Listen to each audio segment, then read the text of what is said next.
ഇനി മതി എനിക്ക്. കുറച്ചു നേരം കൂടെ കിടന്ന എന്താ കുഴപ്പം? ഭയങ്കര കുഴപ്പം. പിശുക്കനാ നന്ദേട്ടൻ. 6 പിശുക്കൻ. മറ്റുള്ളവർ സ്നേഹിക്കണം, തിരിച്ചു തരില്ല. 1000 തന്നാ തിരിച്ചു തരണത് 10. എനിക്കിപ്പോ അത്ര സൗകര്യമേ. അപ്പൊ എന്റെ തോന്നല് ശരിയല്ലേ? എന്റെ സുമ, നീ നിന്നിട്ടേ നമുക്ക് ആ പല്ലവി ഒന്നുകൂടെ നോക്കാം. എനിക്ക് വയ്യ. എനിക്കറിയാം കടമ കാണിച്ചതല്ലേ, അല്ലാതെ ശരിക്കും ഇഷ്ടമുണ്ടായിട്ടൊന്നും അല്ല എന്നെ കെട്ടിയത്. ആ മായ കെട്ടാൻ പറ്റാത്ത എന്റെ കുശുമ്പുണ്ട് എന്നോട്. ശരിയാ, അവളായിരുന്നു എത്ര സമാധാനം ഉണ്ടായിരുന്നു. ഇങ്ങനെ സ്വൈരം കെടുത്തില്ലായിരുന്നു എന്നെ. അപ്പൊ ഞാൻ സ്വൈരക്കേടാണല്ലേ? എന്ന് കെട്ടിക്കോ അവളെ. ഞാൻ എവിടെയെങ്കിലും പോയി ചത്തോളാം. നീ പോയി ചാവ്, എനിക്കൊരു ചുക്കുമില്ല.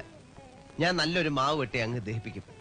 പിറ്റേന്ന് തന്നെ മായയെ അല്ലെങ്കിൽ അതിനേക്കാൾ നല്ലൊരു പെണ്ണിനെ വേറെ കെട്ടിക്കൊണ്ടിരും. എന്നിട്ട് ഞങ്ങൾ സുഖമായിട്ട് ജീവിക്കും. അമ്പടാ, ആശ മനസ്സിലിരിക്കുള്ളൂ. അങ്ങനെ ഇപ്പൊ സൂഹിക്കണ്ട, കൊല്ലും ഞാൻ രണ്ടിനെ. അതെങ്ങനാ, നീ മരിക്കില്ലേ? പ്രേതായിട്ട് വരും ഞാൻ. എന്നിട്ട് നന്ദേട്ടന്റെ കഴുത്ത് ഇങ്ങനെ ഞെക്കി കൊന്നിട്ട് കൊണ്ടുപോകും ഞാൻ. അതിന്റെ ഒന്നും ആവശ്യമില്ല.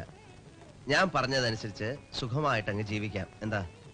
നന്ദേട്ടൻ പറയണ എന്തെങ്കിലും ഞാൻ അനുസരിക്കാതിരുന്നിട്ടുണ്ടോ? റിഹേഴ്സൽ ചെയ്യാൻ പറഞ്ഞിട്ട് ചെയ്യാതിരിക്കേണ്ടത് അനുസരണേ. ഈ പണ്ടാരം എങ്ങനെയെങ്കിലും ഒന്ന് കഴിഞ്ഞാ മതി. സുമ, നിനക്കറിയാലോ എന്റെ ജീവിതത്തിലെ ഏറ്റവും വലിയ മോഹ ഇതൊന്ന് അവതരിപ്പിച്ച് കാണുക എന്നുള്ളത്. നീ ഇങ്ങനെ മടി പിടിച്ചിരുന്നാൽ എങ്ങനെയാ? വേറെ വല്ല കുട്ടികളായിരുന്നെങ്കിൽ 2 മാസം കൊണ്ട് ചിട്ടപ്പെടുത്താവുന്ന. ഇതിപ്പോ നാളെത്രായി? നിന്റെ മടിയാ. എന്നാ വേറെ കുട്ടികളെ പഠിപ്പിച്ച് അവതരിപ്പിച്ചോ.